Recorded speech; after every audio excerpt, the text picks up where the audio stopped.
এই দেশটা আমার, আপনার, আমাদের সবার। দয়া করে কেউ পাবলিক প্লেসে ময়লা ফেলবেন না।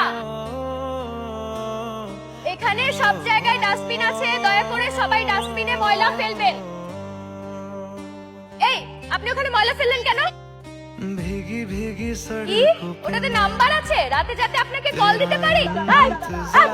আপনি কি বলছেন আমার হাজবেন্ডকে রাতে ফোন দিতে আপনাকে? আপনার গুণধর স্বামী কাগজে নাম্বার লিখে আমাকে সিগন্যাল দিচ্ছে যাতে আমি রাতে কল দিতে পারি। এই কাগজের ভিতরে যদি আমার হাজবেন্ডের নাম্বার না থাকছে না, তোর মতো সমাজ কেমন আমি 12টা বাজাবো চির মতো ওরা। দেখেন দেখেন, ভালো করে দেখেন। না না, তেমন কিছু না, এমনি।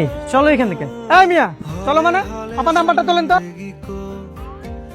এবার বুঝছেন ঘরের মানুষের নজরটা কেমন? কি রে ভাই, ঘরের বউ কি ভালো লাগে না? আপা আগে নিজের ঘর সামলান।